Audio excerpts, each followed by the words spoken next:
I left RD. Ironically, I sort of left RD a little bit late in the sense that it's certainly more.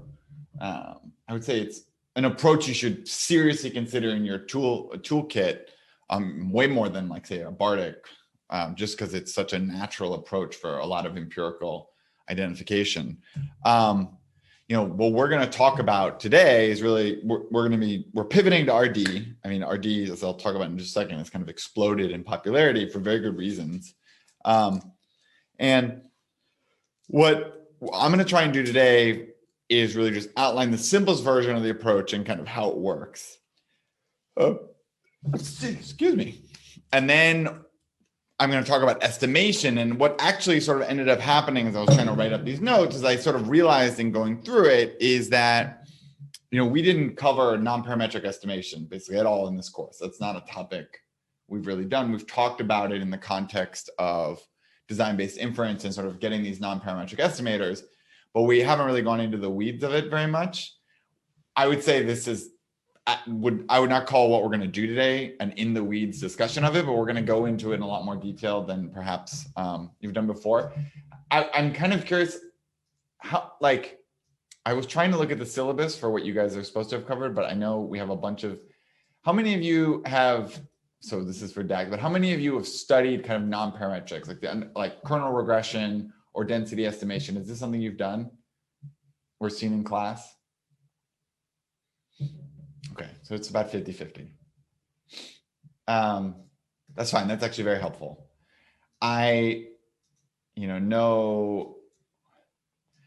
No criticism of it, and it's like important to see the really serious math of it. I will say that having taught and TA'd a lot of it is that much of the time when non-parametrics is taught, it's taught in what I think of as like a very confusing way. It comes across as quite challenging or complicated. It's pretty straightforward, as we've seen. I mean, we've done a lot of really simple non-parametric stuff already. What we're going to do today is kind of talk about it at a really high level, and then we'll pivot that into talking about how people do RD. And then next class, we're going to kind of pivot more generally into just the broader, just today we're doing as if, like, imagine we have a very, very simple application and a very, very straightforward thing. And we're not going to talk about really tests or other pieces. We're going to do that all next class and think about much more complicated things. So, as I was mentioning, RD is kind of, as things have gone on the scene, has kind of really exploded in popularity. This is a paper from, it's basically the rare case of a research design with what is effectively random variation that's caused by real world constraints, in the sense that it's something that's actually happening in the real world. It's not imposed by a researcher having to come in and do an implementation, and it's not caused by something that you're worried is not really satisfying. It's a real binding constraint, like a test cutoff or a credit score cutoff, or something that there are lots of rules of thumb that we use in the world to kind of define things. We have lots of heuristics on how we define things. And turns out, in addition with this kind of explosion of data, that we've been able to kind of use this in a really powerful way to estimate treatment effects. And what's really nice, and I think this is perhaps under motivated, is a lot of times the constraint itself is of interest. So going back to like the IV setting, remember how part of the problem was like we're looking for these IVs, but a lot of times the IV itself is not of interest. Like you don't want to run weather, like the people are not interested in weather on violence. Like that response function is not something people are interested in. What people want to know is income on violence, and they're trying to use weather in that way. So the reduced form itself is not interesting. In many RD settings, the reduced form is of itself an interesting thing. It's kind of interesting to highlight. Maybe it's a really well-known policy setting, or it's an important parameter for us to understand, just for understanding the consequences of these types of limitations. So I think that is something that's kind of the same point that comes up in the diff and diff settings. We care about the policies themselves. So I think that's really useful. And I think the other piece, and we're only sort of going to get into it today, but it's very graphical. For those of you who have seen RD before, regression discontinuity is a very graphical thing in the sense that you're able to present what's going on. You can kind of visually assess both the estimation procedure as well as other pieces of it. And so it's a very graphical procedure, which, a la bin scatter, which at least creates some amount of transparency. I have to say that I think there's some debates about how truly transparent it is. So we'll talk about it. It's like the size of the binning that you're doing when you show these conditional means and so forth. But it's certainly more transparent than just putting up a regression coefficient without plotting anything whatsoever. It's always important to kind of understand what the counterfactual world is. So basically, I'm sorry, I wanted to emphasize this. This is actually kind of a cool picture. This is from Henrik Clevin and Janet Curry. I think maybe one more co-author have a paper where they're kind of assessing the growth in empirical methods. I'll alt tab in just a second and show you the other one, because this is they're basically showing, starting in the early 2000s, or really right before the turn of the millennium, RD starts to take off, and the fraction of papers that have this is basically just skyrocketed. Right? I mean, this is a pretty big growth. This basically goes from 0 to 10% of all papers in the MBR working papers by basically as of 2019. And top 5 journals, it's almost 7 or 8% of them. And given, if you start thinking about the subset of papers that are then applied micro, this is a pretty large chunk that are using this as a source of identification. I wanted to briefly, I didn't put it in the slides, but this is a fun paper to look at. Oh, maybe I need to open it up. Curry, Clevin, economics. Oh, here we go. They did basically this like text mining thing. I'll put it up just 1 second. Sorry. So here they did this text mining thing. This is a neat paper by them. So what they were doing was, this paper is called Technology and Big Data Are Changing Economics, Mining Text to Track Methods. They basically were doing, and Esme Zwiers is the third person. So what they were doing was they were kind of scraping papers and looking at stuff. And so the point is like all experimental and quasi-experimental methods make up about 40% of papers here by the end. Identification is showing up in 50% of them. This is like they're looking for text terms. So take this with a grain of salt. Leland could, of all people, probably tell us kind of the problems or caveats that we have to worry about in this setting. But looking at these papers, you can see there's obviously this big growth in data like this. And the point that they're highlighting is, look at this growth in RD. The other big ones to kind of focus on as terms are difference in differences, which has also grown substantially. But, relatively speaking, basically RD now in the publication space is about half as many as difference in difference, which is pretty good in the sense that this is for a method that basically no one was using, is now used almost as much as diff and diff was at the end of the 2010s. So just something to keep in mind. And then they have kind of these other ones that are very cool. The term event study, I think, really blew up in this setting. And then bunching is something we'll talk about in a couple of weeks as well. This is definitely a big deal in the public finance space.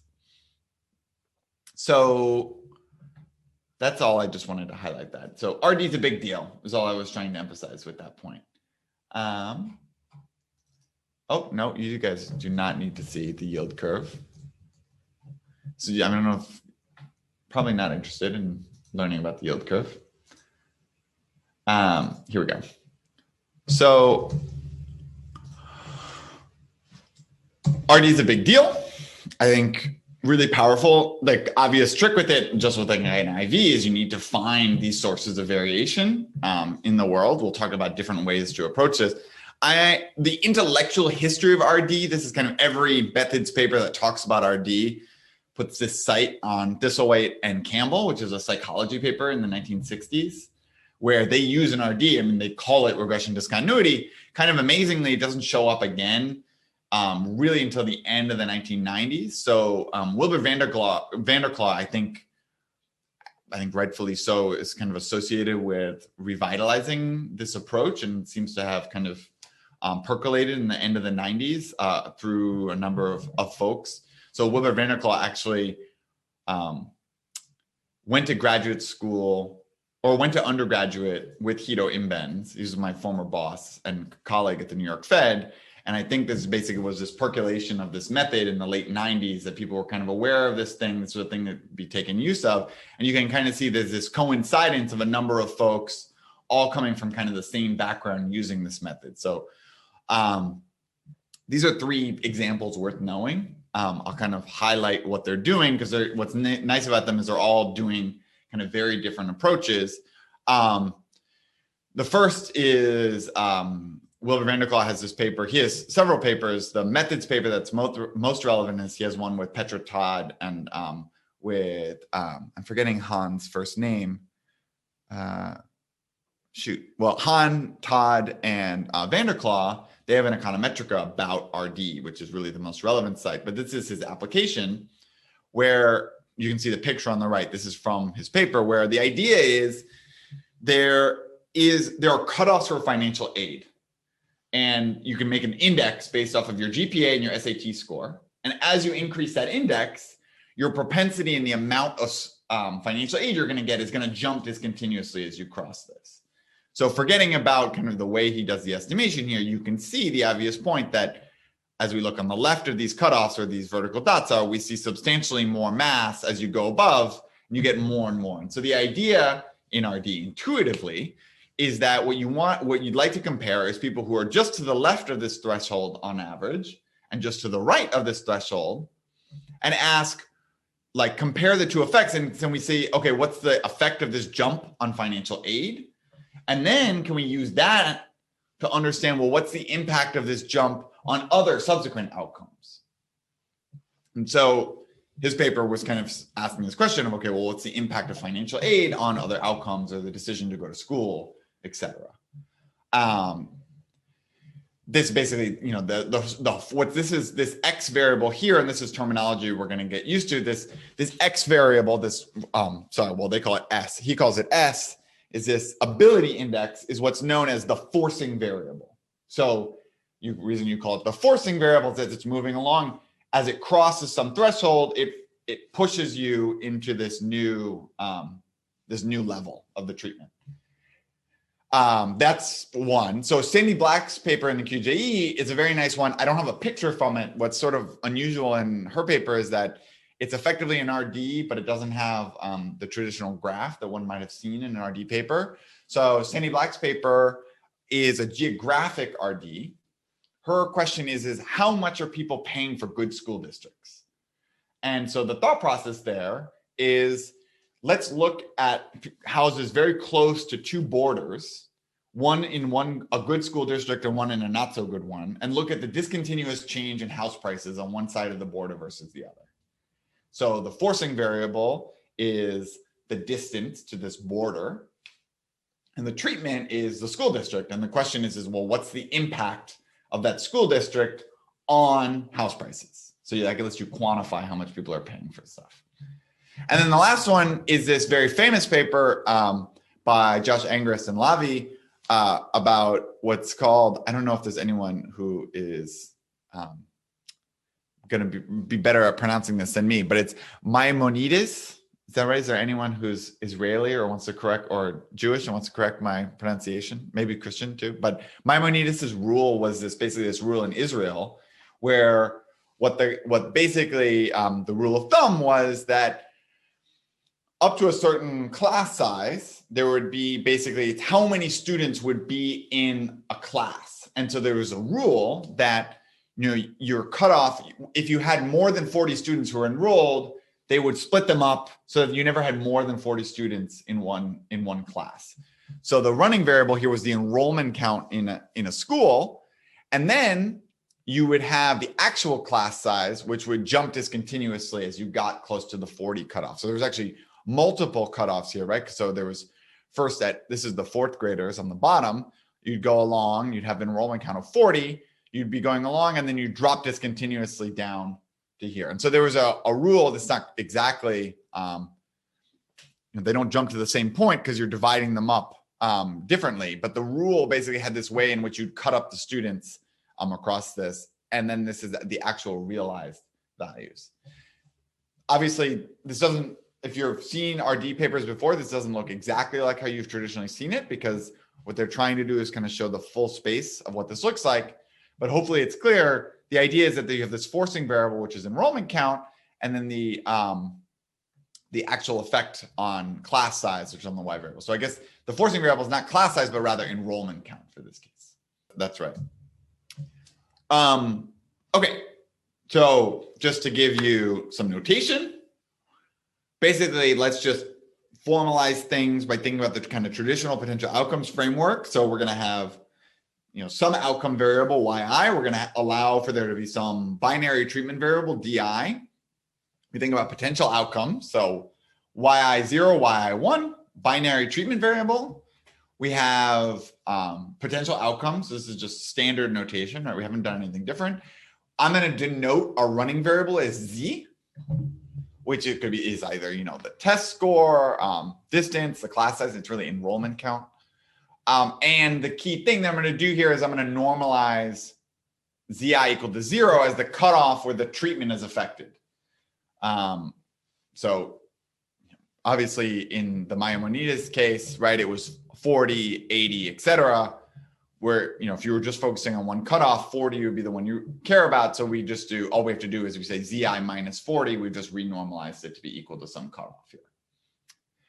The key parameter that we're going to focus on is this conditional mean, right? This is always what we care about, is this these conditional means. That's what we were doing when we were doing regression, but it's going to become even more salient in this case because we're going to have to do a lot more work thinking about estimation for this thing. And so you can think about other parts of the distribution, and next class we'll talk about quantile versions of this. But really conceptually, what we're thinking about is smoothness in these underlying potential outcomes of these variables. So this is really, we're going to be thinking about this conditional mean, and we're going to distinguish between two cases. One, which is really a subset of the other. There's one, which is at the cutoff is just a forcing variable. So think back to the Sandy Black example. If we just thought there was a good school district and a bad school district, and it was just binary 0, 1, that's what we would call a sharp regression discontinuity, in the sense that you cross the cutoff and you're treated, everyone is treated. And so this is a sharp design in the sense that we're comparing one group versus the other. The another way of saying this is like the intent to treat. Whatever our cutoff is that we're getting there, we're getting the reduced form. So that's the sharp RD. The fuzzy RD, which we'll only briefly get into today, but we'll talk a lot more, is just the idea is that at the cutoff, the share of people who is treated discontinuously changes. So the idea being, if we go back to this one, is that it's not perfect in the sense that there are people who are treated on the left-hand side of this financial aid example with the Van der Klaauw one, and there are people who are not on the right side of it. But obviously there's this discontinuous jump in the overall average. And so then if you want to look at subsequent outcomes and you want to understand the effect of financial aid, to get at that, what you need to do is you would need to scale by the first stage to get you at the underlying actual effect of DI on your outcome. And that's just IV, right? This is just what we were doing when we were doing 2SLS. We did this walled estimator where we compared one to the other. All the same ideas are going to apply. It's a scaled version of our estimates that adjusts for the compliers who are shifted by our design. Is that clear? Is there any questions on that? We're going to get into the formalism for fuzzy RD next class. Today is going to be more on just the pure estimation approach. And let me pause really quickly to make sure we stop hearing the pinging. Okay, that's clear, hopefully. So what's the estimand, or what's the goal? So, basically the intuition, or the idea behind it is that, well, remember we have this potential outcomes issue, and we have this, we obviously can observe in both cases. But the idea is that we know that DI is discontinuously going to change at ZI equals 0. And so long as our conditional expectations are sufficiently smooth in Z, we can estimate the impact of di on yi at exactly zi equals 0. So this is just like a lot of words to say, let's make the following picture. Oh my goodness, where are my pens? Here we go. So the idea is we have some running variable here. So we've been calling the running variable zi. Here's zi equals 0. And the idea is the following, is that whatever yi is, or sorry, the expectation of yi 1, let's just make it so it's a positive treatment. This is the conditional mean function. I'm sorry, can you guys see it sort of, maybe? All the idea is that, remember, these are the potential outcomes, and let's make it actually worse. So what's happening is the following. Let's make it like this.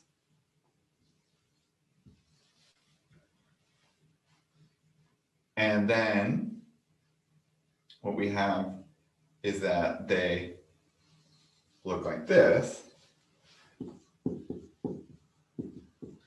So there's a bunch of pieces going on here, right? So let's talk about what's going on. So this function, first fact is that we're going to say this function, these are, we don't know these necessarily, right? These are conditional means of potential outcomes. So these are not inherently observable, right? Both of them. But the key assumption in RD is that these are smooth in Z. They're continuous functions. Ideally, they'd be continuously differentiable, but they're at the minimum, they're continuous. And specifically, they're continuous at Z equals 0. They don't have to be globally continuous, but they really need to be continuous at this point. And what's the reason for that? Well, if we think about what our underlying potential or our underlying actual mean, so the green here is going to be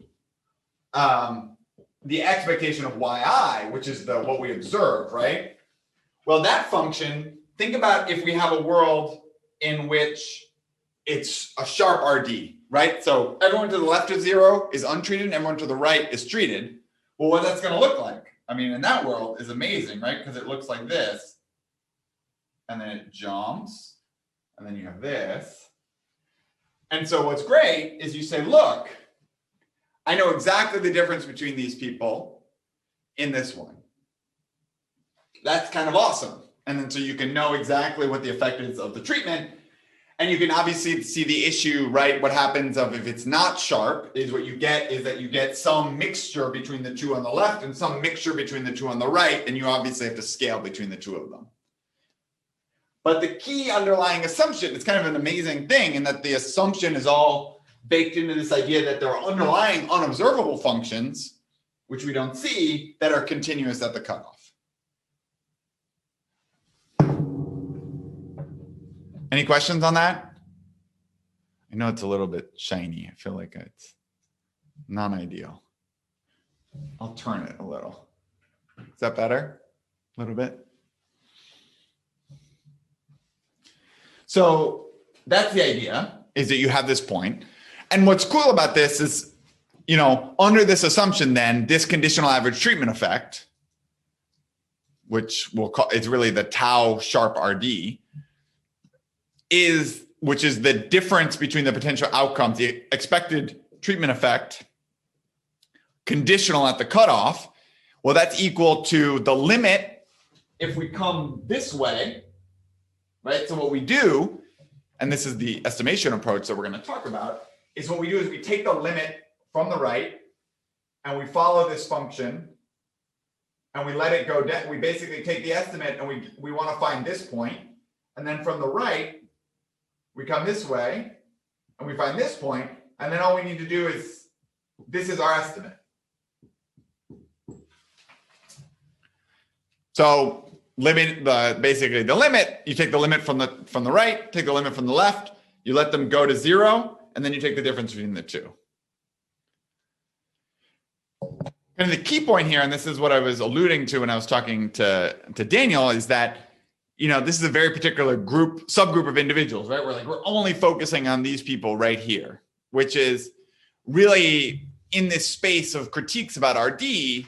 The critique here is, we already were worried about IV being this like local average treatment effect, right? Well, this is like local average treatment effect on steroids because it's only people right around the cutoff who are potentially being influenced. And so then the concern is always like, well, who are these like special people who are right at this cutoff? To give you a good example of that, hopefully that doesn't just sound like people complaining. Like a great example on how you can think about this problem is the following. So Josh Angrist has a series of papers where he's thinking about charter schools. So there are charter schools in Boston and New York where basically to get in, there's basically cutoffs. There are schools that basically you want to get into these schools. There are cutoffs based off of exams. If you're above them, you get in. If you don't, you're basically excluded. And so they can compare these individuals using RD. What they find for a lot of folks, especially kids who maybe are coming from backgrounds where they basically come from backgrounds where it's not as they're not wealthy. Basically, if they're not wealthy kids coming and they basically come into these charter schools, what happens is that the types of students who are just above the cutoff, they end up actually doing much worse when they go to these charter schools. And part of the idea behind that is that, well, maybe it really hurts to be kind of the marginal student in a really hard school versus being kind of a relatively talented kid amongst kids who are doing otherwise, in the sense that you may not have the resources or the kind of the background to adjust to this kind of thing. And so it's actually quite challenging. This is kind of the idea of like a small fish in a big pond versus big. I mean, so this is debated, but the problem with it is that if you think about this context, this design very explicitly only captures the effect of getting into a charter school for the marginal person who's only just barely kind of qualifying on these exams. So this is kind of the relevant thing to keep in mind. It's not just about being a complier. It's about, which is part of it. But even if you don't worry about this complier component, there's this element to which you're doing a conditional average treatment effect for a very particular characteristic.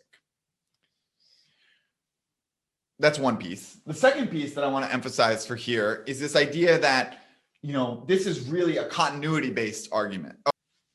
And I guess the other piece that I just want to highlight is that now what we've gotten to is what we need to do is it's for this very particular value, we need to estimate this thing. And this is really no different than any non-parametric estimation problem that we studied, right? So now we're at a world where we're saying, look, we need to know a counterfactual mean. Remember when we had to do the 8, what we needed was we were like, okay, well, we have this difference. And what we were going to do is when we were doing that setting, we said, well, I need this. Sorry, I need, what is this? How do I estimate that? Well, in the traditional non-parametric setting, what I said was, okay, well, I'm going to approximate this because I have random assignment. I'm going to use DI equals 1 as my approximation for this. And then I would just estimate that directly using means. That was what we did with like p-scores, for example. We reweighted these guys. So that's basically what we're going to do. We're just going to have to deal with this like slightly more complicated setting, which is going to come from the fact that we need to extrapolate from the left and to the right because our identification comes from this limiting argument. And this is where it kind of gets complicated and why we're going to have to do this aside into non-parametric estimation. And the reason is that we need to estimate counterfactual means at exactly ZI equals 0. And we may not observe that point well or at all, right? So it's not just that we need to take this mean at this binary thing. We actually need to know it exactly at ZI equals 0 as well. And, if ZI affects YI, like what we did here, where there's this underlying correlation with the outcome variable, the running variable affects the outcome, then we need to both account for this running variable effect and extrapolate to the point such that we can take the difference in the levels. And basically doing this in a flexible way really asks a lot of our data. So it's very helpful to have a lot of data. If we knew the parametric relationship, is coming back to what Leland and I were talking about, is if you knew this parametric relationship, then it would be trivial, right? You would just estimate the functional form on the left, the functional form on the right. You'd know exactly what it is. You'd say like, look, it's a linear function or it's a quadratic, and then we're done.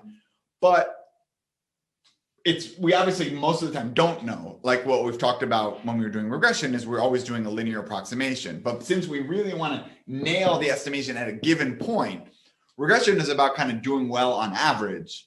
Well, what we want to do is really nail it at this one point. And so what we're going to get into is how to estimate mu z at our cutoff variable. And that's where we're going to do kind of this aside into non-parametric estimation.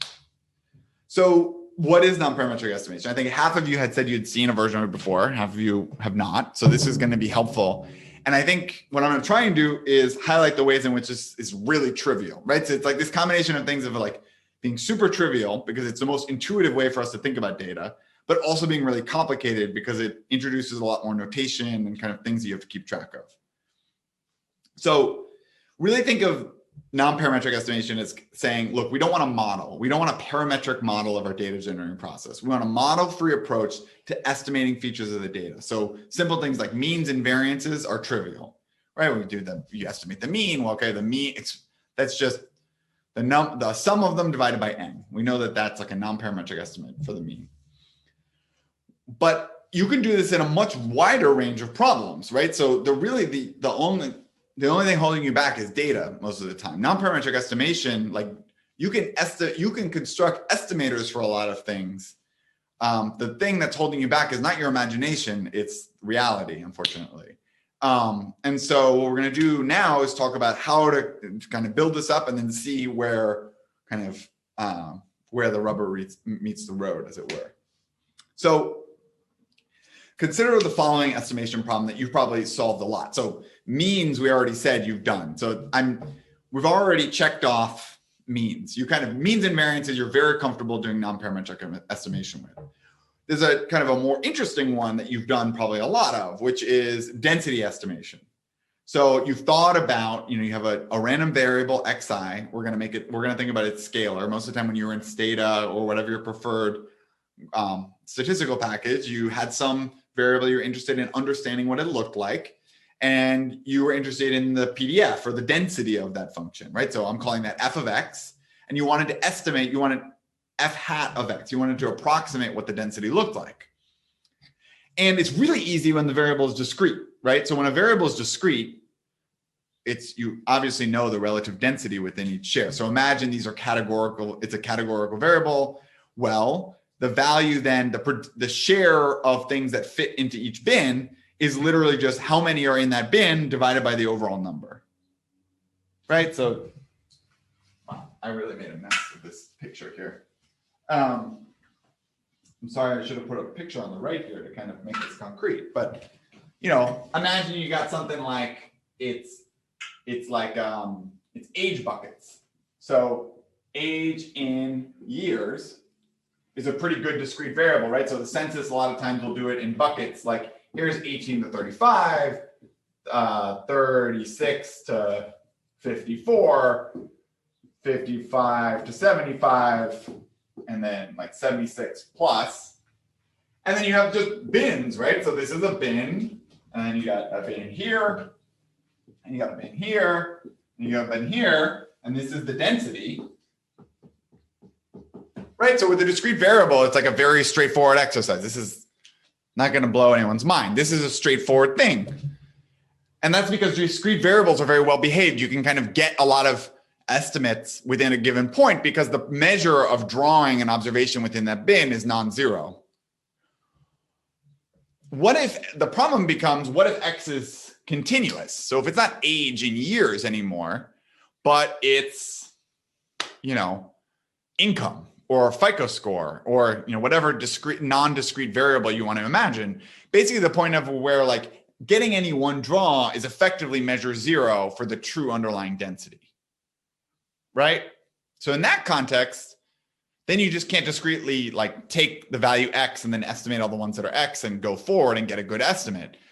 The way that we usually learn how to do this is the histogram, right? So we've all probably at least done some version of, you go into the data, you do histogram x or hist x, and it gets you a histogram. And so really what this is doing is it's taking bins of discrete values. So you pick some bin width, which is B. So here you've taken some bin width and then you divide by the overall range in the data. You have equal size bins, and then you just count up how many fit into that bin and scale it by the overall number. Right? You're probably never even really thought that hard about what a histogram is doing, but that's what a histogram is doing. It's just binning them up, counting how many fall into each bin, taking the share. This is from a relatively famous paper in RD from Lee's 2008 paper. This is the margin of victory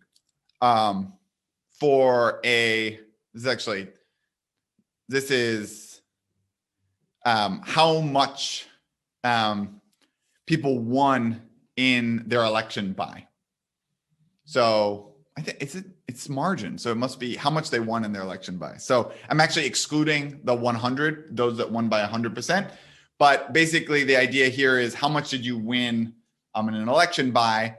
And these are just bins. This is just a running variable. So that's nice. But we can do a lot better than just binning them. So the problem with the histogram is it's not very good because it's only right at certain points in the bin, right? So if I take a bin and I make it of a particular bin width, well, for some of the points, it's going to be the right value, but it's approximating like kind of a continuous function. And so the bigger my bin widths are, the more biased I'm going to be for any given one point. And so what you can do is you can use weights at each point in our data to construct what's called a density. So this is the actual density function. This is and we'll talk about how this is constructed. But this is a kernel density estimator where what it's doing now is at every point it's re-estimating what the density function is. You can see for some of the bins, it's kind of a bad approximation relative to what the density is estimating. Now, it's pretty clear that the bandwidth matters. So, right, so like the bigger the bin width is in a histogram, the more biased you're going to be, but the lower the variance is. Is that clear? So the trade-off there, right? So think about what's going on in this histogram. The idea is that, obviously, if we made the bin width the entire side, we're just going to get some like overall average. But the problem there is that then we're going to be really biased for most of the values. There's only going to be one point that we're going to get it right for. Whereas if we make the bin width really, really small, what happens? If we make the bin width really, really small, we're going to get a lot of error. We're going to get a lot of variance in our estimates. So the way that this is formally estimated, our density is formally estimated as, it's got a bunch of pieces here. So I'm going to go slowly over this. I know for those of you seeing this, I apologize, but this is frankly where I think things get confusing. So formally the density is estimated using, the kernel density is estimated in the following way. You have n observations. This should have been little n to be consistent with my other notation. So at a given point, this should be little x, so that it's at point x, basically, I'm trying to estimate the density at a given point. What I'm doing is I'm summing up over all the points where for a given point x, I'm taking a certain amount of weight as a function of how far it is away from it. So this is a function k, which is a kernel weighting function that we'll talk about the different kinds that you can get. But there's just ways of weighting different points. So what you're going to do is xi minus c, this should be little x. So xi minus little x is how far you are from the point that you're interested in. So the bigger this distance is, the further away you are from the thing that you're interested in. So remember, when you're doing a histogram, you basically have a bin width that's of a particular size. And then as you get sufficiently far away, the weight goes to 0 immediately. So what this is doing is saying, okay, what's the distance from the point I'm interested in?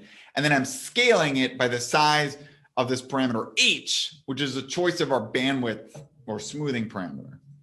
So what's happening is that this kernel function is typically defined over a particular interval. So a lot of times it's only defined over the interval 0, 1, for example. So if that's the case, then let me actually, to make this really concrete, let me show you. I realize this is a little confusing without having seen what a kernel function looks like now that I look at it. So here's an example kernel function. Let me just write it down here. So the uniform kernel looks like this. So what you have is KU equals 1/2, where then U is allowed to be between 1 and -1. So let's just stick with the uniform because it's really easy to do it here. So what is this happening in this case? So this is of some U. So U here is xi minus x over h. So basically what it's saying is that, say h was equal to 1. Then it's just saying, all right, well, what I'm going to do is I'm going to look at all points that are within 1 and -1 of the point that I'm interested in. Right? So it's literally saying take x minus 1 to x plus 1. Look at all those points there. If it's in there, then you put a 1/2 weight on it. And why is it 1/2? Well, it's because the width of this is 2, right? This is from -1 to +1. So the width of it is 2. And so you're multiplying it by 1/2. It's equal to 1. It's a uniform density over a range of 2. So that's the trivial case. But now you can imagine, okay, well, what if I make the bandwidth 2? Well, if the bandwidth is 2, now what's going to happen is it's going to let you basically pick values of, say I'm a distance of 2 away now. That's going to let me, if I pick something that's 2 away, well, that's going to basically be, let me take, so imagine now I have xi equals x minus 2. Well, then what I'm going to have minus 2, but I'm going to divide by 2. And so then I'll get, so my u will be equal to -1. And so then I'm still defined in the range of this kernel function. And then I get from -2 to +2. Same thing applies. I'm uniformly weighting over this. So the idea is that this h function, the bigger h is, the wider the range I'm going to take. And the smaller the h is, the smaller the range I'm going to take. So it's the smoothing function. So it makes my bin widths smaller when I make h small. And when I make h big, I take these big bins, but then I'm obviously creating more bias. Does that make sense to people? So here, so conceptually, just to kind of make this really concrete of what's happening, so just to see what it looks like, if you go into R, for example, and you do a density, and you pick a bin width, so you can, this is a bin width of 1. So when I did it over here, I just let it pick it arbitrarily with a data-driven process. It's nice and smooth, and it looks great. This one, I forced it to have a bin width of 1. So it looks a little more precise, but it's much noisier, right? It's bouncing around more. And this is with a bandwidth of 0.1. So it's a tiny bandwidth relative to the data, and it's super noisy. But the idea is it should be more approximating what's going on because you're only using points that are right around the data. So there are basically trade-offs in terms of how you do this. You have to make assumptions to kind of get optimal versions of this. But really, for all the asymptotic arguments that we're going to do when we're talking about inference in the RD setting, in the limit, we're assuming that we're going to get enough data around the cutoff that we can let the bin size go to 0. So all I'm really trying to get you to take away from this is that the tension in these non-parametric estimates is always the trade-off in how big your bin is, especially when you're doing things with kernel estimates. And so the trade-off is always how much am I smoothing my estimates, that is kind of reducing the bias, versus letting my bandwidth go to 0 so that I'm smoothing so that I reduce my variance versus letting my bias go to 0 by making small bandwidth. This is the tension. And you don't have that in parametric methods because basically the idea is that you've correctly specified the model. And so you don't have to worry about it. In the limit, kind of the noisiness in your estimation procedure will go away. The nice part about non-parametric estimates is that ideally you've specified the model correctly, or you don't need to worry about specifying the model. And so it's really just about correctly estimating it in the limit. Okay. So what are some challenges here? Well, we just were doing everything with one variable in that, and I was showing you how challenging it gets. Now imagine we had two variables, right? So the point is I was doing these bandwidths with just one variable, and I was worried about letting it get small. Well, now think about, you're looking at the number line. Now, like we're in flatland. Imagine you could take a step above and you could look at a plane down on it. Remember, the whole problem was we were trying to think about, we need to have big bins or small bins if we have enough data. Well, once you allow there to be two dimensions, you have to start worrying about points being near one another in a two-dimensional plane. And so then it's like you get less and less data that's going to be drawn next to one another, just by the fact that when you have densities, you have kind of less and less mass at any one place, and so you need more and more data. Basically, the problem of data grows exponentially with the dimension of the problem. So as you have 2 dimensions, 3 dimensions, you start having this problem explode. It's actually just a natural feature of dimension. This is called the curse of dimensionality. And basically what's going to happen is when you think about regression, non-parametric regression, none of you have really asked about this, and maybe it's because I'm not being clear, but it's the natural thing that happens when you learn about non-parametric is like, oh, well, why would we ever do linear regression? We could just do non-parametric regression. It's so cool. And it's like, well, if you have anything more than 2 variables, it's almost impossible to do anything without like serious constraints on how you do the estimation, because basically you're allowing for fully flexible functions, and you have to put limitations on that in order to deal with the data. So let's talk about non-parametric regression.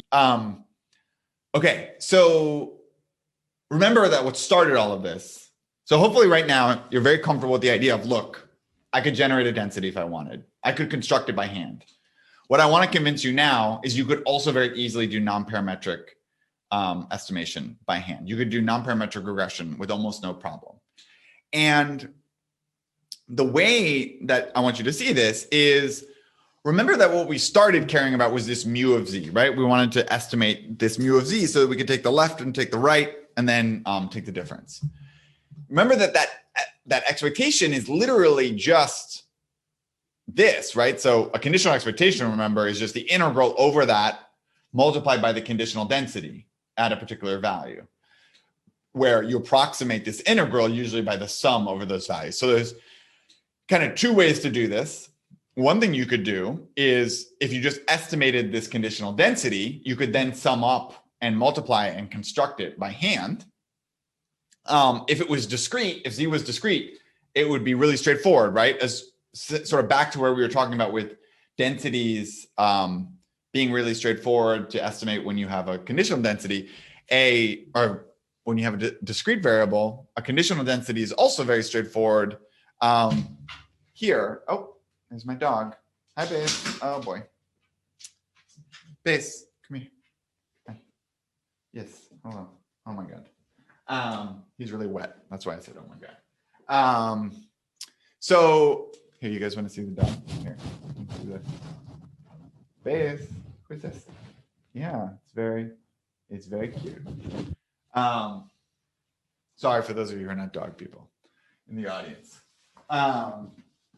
So in this case, remember that if this was, if we think about this y conditional on z, you could literally estimate that if z was discrete as the sum of y times an indicator function for zi equals z, and then scale this by n, and you'd have the conditional density, right? Oh, sorry. Right, that's literally what you do in a discrete case, and it's very straightforward because you're just that's this density. And so that would get you the weight, and then if you wanted to take the average, you could literally just just go from there, right? So this is not the, this is the probability, right? So, sorry, there's another indicator function times an indicator function for, oh, I see, sorry, I'm being imprecise. Y would also need to be discrete for this. So, for yi equals y, if y was also discrete, then you could calculate this directly. Now, in the case where z is discrete, you can still just calculate the mean really easily, right? This is easy when z is discrete because you just sum up over the y times an indicator for zi equals 0. The trick is that if zi is not discrete, then it can be, you basically need to smoothly draw on data from nearby points. That's what we were doing with kernel density estimation. We were using nearby data points to inform our density estimate. We were using the continuity of it. And that's basically what we're doing with what we're going to call local regression, or local linear regression is what we're going to focus on. It's basically going to exploit the fact that the function mu of z is locally approximable by a linear function as we get very close to a point. So the logic is identical to thinking about a Taylor approximation, for example. So it's the idea of, look, imagine I have some very complicated function, which looks like this. Here's some complicated mu of z. Well, it's complicated, but if I take a particular point here, that what I can do is I can kind of approximate it locally by a linear function. And then as I get very, very close, that's going to basically become a better and better approximation. That's what a Taylor approximation says, right? When you take a Taylor series, the first term is a very good approximation when you're very, very close. The bias in that Taylor approximation is 0 as you let the limit go to 0, the distance go to 0. So what you should think about, and what the problem is to say, all right, well, what I'm going to do is to fit a local linear regression around the point z with a bandwidth h. So this is with a uniform kernel. So here we're basically saying, all right, well, I want to find the a and the b, or the alpha and the beta, for all, where what I'm going to do is I'm going to sum over the data points. I'm going to fit a linear regression. Hopefully this looks like a linear regression where I've just scaled relative to z. So I'm just saying, okay, fit a linear regression around this point, little z. And what I'm going to do is I'm just finding the minimizers of this linear regression, but I'm only looking at points within h of z. Is that clear? So really think of this as what I've done in this example that I just showed you here was I said, all right, take this cutoff and just fit a line like this. Here's y, here's x, fit a linear regression, super close. More generally, that's just exactly what local linear regression is doing. It's just local linear regression, the flexibility of it comes from, sorry, this shouldn't have this subscript here. I'll fix that. This subscript here is unnecessary because you do that automatically with this.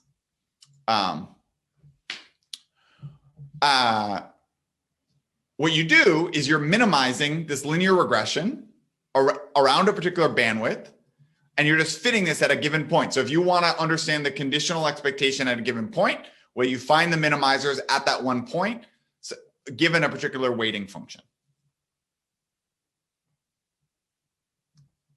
So here you can have this kernel weight where you have your bandwidth parameter, right? The H inverse, and then you have this U function that's scaled in the same way. And so I say 2 examples, but I mean 3. So we talked about the uniform one already. The uniform is kind of the natural one. There's the triangular kernel, and then there is oh man, I never get this right. Epinachnikov kernel, and they basically look like this. So what's really useful to think about is not the names per se, but what they look like. The uniform looks like what you'd imagine. So it goes from u equals -1 to 1. They all go from u equals 1 to -1. This is like this. That's the uniform. Hopefully that's self-explanatory why it's called the uniform. The triangular looks like this. And the Epinachnikov looks like this. So as you can imagine, They just put different weightings on things that are close by. They have different properties. There are basically some optimality properties of the Epinachnikov in like some very specific cases. But from a practical standpoint, when you're thinking about this estimation, really it's just about like what data you're weighting. And remember with RD, almost all of our arguments rely on the idea that we're letting this bandwidth get small. And so if your estimates change a lot as a function of changing your kernel, that's going to be somewhat problematic. So like, for example, Hito Imben suggests just do the uniform. It also makes your life a lot easier because then you don't have to think about anything complicated. All you have to think about is H as being the bandwidth where you're cutting things off. And now what's really nice is we have all the tools we need to do RD, right? So we basically have figured out, okay, here's how we're going to do this estimation. Now for RD, all we need to do is estimate that function at z equals 0 using only data on the left and only data on the right. So this checklist for doing this would be choose the kernel. Like I said, uniform is really fine. If the kernel matters, you probably have really sensitive estimates because you're weighting in a particular way.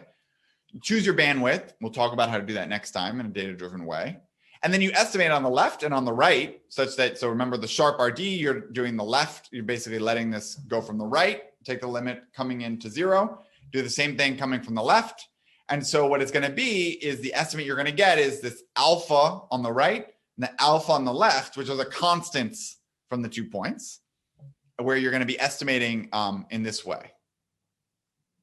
And so if you did the uniform, this would just be an indicator function. Well, it would be nothing because you've already put the bandwidth restrictions here. And that's it. Any questions on that? Next time, we're kind of just going to talk a lot more about the brass tacks of how people go about implementing these things. Hopefully you sort of get the sense of what we're doing here. Almost always basically, and I'll talk about why, is you should be thinking about this as a local linear problem. Think about using local linear regression. We're going to talk about the different tests. But more generally, what I'd like you to take away from this is that you should have a good sense of places in which you can think about flexibly doing non-parametric estimation in your own work and thinking about them. And when you do things like density estimation for plotting your data, you should understand kind of what's driving the choices. There's a lot of stuff that's just built in, but you should kind of understand what the smoothing choices that are being done. Okay, that's it.